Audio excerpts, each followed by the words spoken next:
Shakeela cinema అయితే bathroom scene ఉండేది, అయ్యగారిని కూడా తీసుకొచ్చి చూపించేవాళ్ళం. అవునవును, అయ్యగారు మరదలు స్నానం చేస్తున్నప్పుడు చాటు నుండి చూసి తట్టుకోలేకే కదా అయ్యగారు ఆమెను గట్టిగా వాటేసుకున్నారు. ఈ సినిమా ఆయన చూపించకూడదు. ఎందుకు వద్దంటున్నారు? ఎవరు చేపట్టుకుంటారో ఏమో. ఎలాగో మనం వచ్చిన పని అయిపోయింది.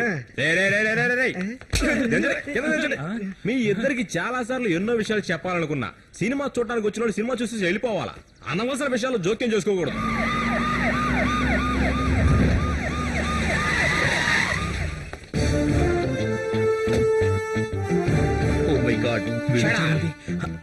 మీరేమీ చెప్పొద్దు, నేను చెప్పేది మీరు వింటే చాలు, అంతే. ఈ థియేటర్ ఓనర్ ఎవరు? వీరే సార్.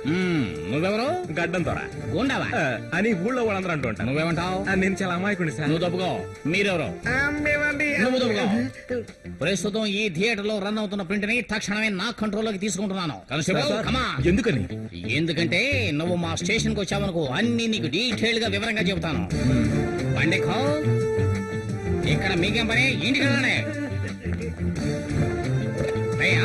Back neck.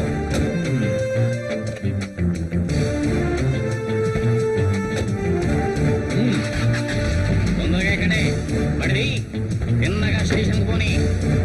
ఆ ప్రొజెక్టర్ కూడా మీతో పాటు తీసుకెళ్ళకపోయారా? స్టేషన్ లో కూర్చొని హాయిగా సినిమా చూడాల్సిన అవసరం లేదు, ఇక్కడ కొనాల్సిన అవసరం లేదు. నీ థియేటర్ లో ఆడుతున్న సినిమాలో సెన్సార్ వాళ్ళు కట్ చేసిన పోర్షన్స్ అన్ని నువ్వు మళ్ళీ జాయిన్ చేసి ఆడించేస్తున్నావట. అందుకని సెన్సార్ బోర్డు వాళ్ళందరూ నీ షో చూడడానికి ఈ రోజున పరిగెత్తుకుని వచ్చేస్తున్నారు. వాళ్ళు రావడానికి ముందుగానే నీ థియేటర్ లో ఉన్న ప్రింట్ తీసుకొచ్చి నా